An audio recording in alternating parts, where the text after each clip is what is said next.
निधिवन की खुदाई के दौरान मिला 5000 साल पुराना कृष्ण का मुकुट। निधिवन, जैसा कि हम सब ने सुना ही होगा कि निधिवन में श्री कृष्ण की परछाई अक्सर दिखाई देती है। यह कह लीजिए कि निधिवन एक ऐसा क्षेत्र है जहां स्वयं श्री कृष्ण रहते हैं। ऐसा हम नहीं कह रहे हैं, ऐसा वहां के रहने वाले लोग और उनके साथ होने वाली घटनाओं ने श्री कृष्ण के निधिवन में होने के साक्ष्य दिए हैं। समय समय पर लोगों के साथ कुछ ऐसी घटनाएं होती रहती हैं कि पूरे देश को, यहाँ तक कि विदेशों में भी इस बात को लेकर अत्यंत उत्सुकता बढ़ गई है। क्या सच में निधिवन ऐसा क्षेत्र है जहां स्वयं श्री कृष्ण रहते हों? यह पता लगाने के लिए सरकार ने एक टीम निधिवन में भेजी। उसके बाद जो हुआ उसे देखकर आप भी चौंक जाएंगे। तो दोस्तों, इस वीडियो में आगे बढ़ने से पहले श्री कृष्ण के सभी सच्चे भक्त कमेंट बॉक्स में जय श्री राधा कृष्णा जरूर लिखें और इस चैनल को सब्सक्राइब करना ना भूलें। जब किसी क्षेत्र में रहस्यमय चीजें होने लगे तो उसके मन में एक विचार तो जरूर आता है कि आखिर उसका स्रोत क्या है, और फिर लग जाते हैं उस रहस्यमय चीजों की असलियत का पता लगाने के लिए। वृंदावन में, जिसे श्री कृष्ण की भूमि भी कहा जाता है, अपनी इन्हीं रहस्यमय घटनाओं के लिए काफी विकसित है। वहाँ रहने वाले लगभग हर एक इंसान ने,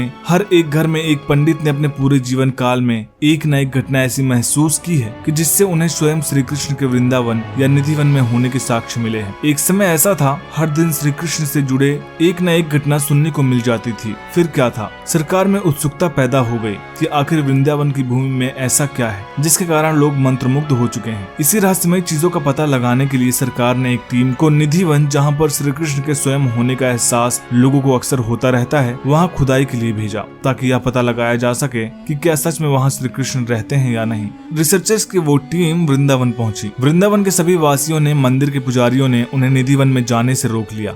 उन्होंने साफ तौर पर कह दिया कि यह हमारे लला की जमीन है और उसके साथ हम किसी को छेड़खानी नहीं करने दे सकते। रिसर्चर्स की टीम को डायरेक्ट ऑर्डर मिले थे तो उन्होंने भी अपने काम को ही प्राथमिकता दी। तभी वृंदावन में एक पुजारी ने साफ तौर पर उस टीम को कह दिया कि यदि निधिवन में खुदाई करने पर कुछ भी अनहोनी होती है या श्री कृष्ण हम सब से रूठ जाते हैं तो इसकी जिम्मेदार सिर्फ आप और आपकी सरकार होगी, लेकिन इसकी सजा पूरे देश को भुगतनी पड़ेगी। यह सुनने के बाद भी रिसर्चर्स की टीम पर कोई असर नहीं पड़ा। उन्होंने तो अपना काम करना था। रिसर्चर्स की टीम निधिवन में पहुंची और निधिवन के बीचों बीच उन्होंने अपनी खुदाई का काम शुरू कर दिया। काफी देर तक खुदाई करने पर भी कुछ न मिला। आसपास की सभी जगहों पर टुकड़ों में विभाजित होकर टीम अपना काम कर रही थी, पर काफी गहरी खुदाई करने के बाद भी उन्हें कोई ऐसे साक्ष्य नहीं मिले कि जिससे यह साबित हो सकता था कि श्री कृष्ण उस भूमि पर आज भी रहते हैं। वो सभी वापस जाने लगे। तभी एक मजदूर की नजर कोने में पड़ी, एक चमकती हुई चीज पर पड़ी। उसने तुरंत अपने मालिक से कहा कि उस कोने में कुछ तो मूल्यवान चीजें हैं, क्योंकि उसकी चमक पूरी निधिवन में दिखाई दे रही है। सभी लोग उस रोशनी की तरफ जाने लगे। रोशनी जमीन के काफी अंदर से आ रही थी। उन्होंने फिर से खुदाई करना शुरू किया। करीबन 15 फीट अंदर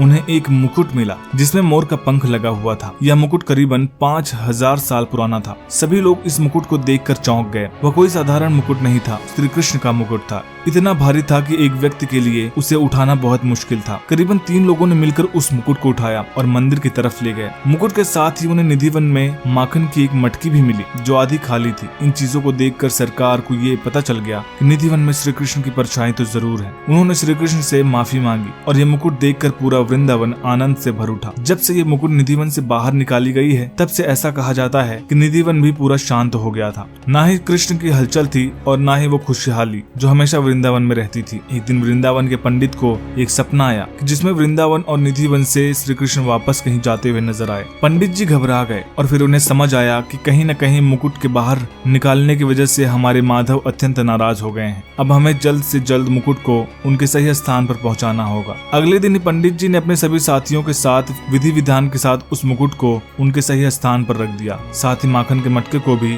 उन्होंने वहीं रखवा दिया जहाँ से उसे लाया गया था। इसके बाद धीरे धीरे वृंदावन में खोई हुई खुशियाँ और हरियाली वापस आने लगी। दोस्तों, निधिवन के बारे में आपका क्या मानना है हमें कमेंट बॉक्स में जरूर बताइएगा। वीडियो पसंद आई तो वीडियो को लाइक करिएगा, शेयर करिएगा और चैनल को सब्सक्राइब करना मत भूलिएगा। जय श्री राधा कृष्णा।